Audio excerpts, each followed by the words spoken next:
Assalamualaikum warahmatullahi wabarakatuh. Saya Kisti Korea, NPM 20061188, akan menjelaskan tentang perkembangan multimedia dari generasi ke generasi. Nah, sebelum itu, apakah kalian pernah mendengar atau membaca tentang sejarah dan perkembangan multimedia dari zaman ke zaman? Jika belum, silakan simak video ini.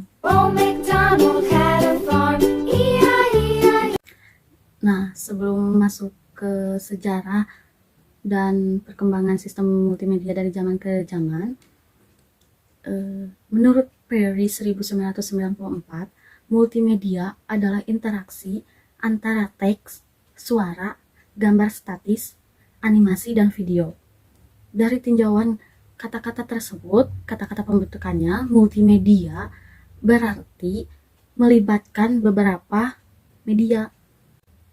Menurut penjelasan dari dosen mata kuliah sistem multimedia, istilah multimedia berawal dari teater, bukan dari komputer. Pertunjukan yang memanfaatkan lebih dari satu media seringkali disebut dengan pertunjukan multimedia, di mana pertunjukan multimedia mencakup monitor video, sound-side, band, dan karya seni manusia sebagai bagian dari pertunjukan.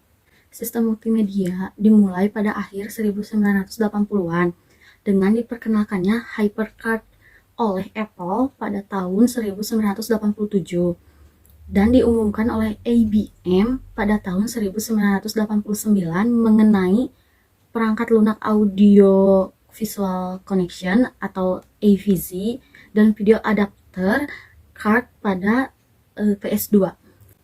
Nah, sejak permulaan tersebut, hampir pemasokan perangkat keras dan lunak melompat ke multimedia, sehingga pada tahun 1994 diperkirakan ada lebih dari 700 produk dan sistem multimedia dipasarkan. Oke, berbicara mengenai perkembangan multimedia dari zaman ke zaman, sebenarnya berfokus pada alat atau perangkat multimedia yang selama ini banyak digunakan. Seiring berjalannya waktu, media tersebut banyak berubah, dan ini merupakan daftar dari alat dan perangkat multimedia yang berkembang.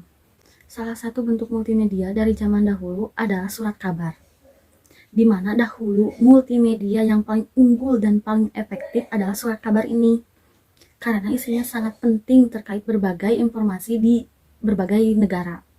Kemudian ada bentuk multimedia lainnya yang ada di zaman dahulu dan cukup populer.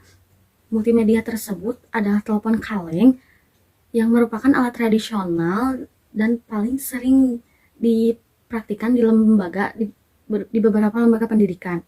Jarak komunikasinya hanya bisa mencapai 5-10 meter saja.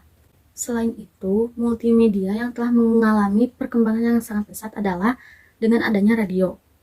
Radio sendiri memiliki banyak kegunaan untuk memberikan semua informasi, yaitu melalui suara atau bahkan sinyal yang biasanya menggunakan gelombang elektromagnetik. Sampai saat ini, radio bisa didengarkan lewat alatnya langsung maupun bisa didengarkannya melalui handphone kalian. Nah, yang terakhir adalah salah satu yang cukup menonjol dari perkembangan multimedia masa kini adalah dengan kehadirannya alat elektronik komputer, di mana komputer ini juga tidak jauh berbeda dengan handphone yang memberikan banyak informasi dengan cara yang sangat efektif, dengan cepat dan efektif. Multimedia satu ini seakan menjadi kebutuhan yang seharusnya ada, karena mengingat dengan pekerjaan manusia yang saat ini harus memakai alat ini. Jadi kesimpulan dari semua perkembangan multimedia dari zaman ke zaman adalah multimedia termasuk ke dalam teknologi informasi dan komunikasi juga, mengingat fungsi dan manfaatnya memang untuk menyampaikan informasi, jadi pasti yang berubah hanyalah objeknya. Nah, dari saya dicukupkan sekian tentang materi perkembangan dari multimedia dari zaman ke zaman. Assalamualaikum warahmatullahi wabarakatuh.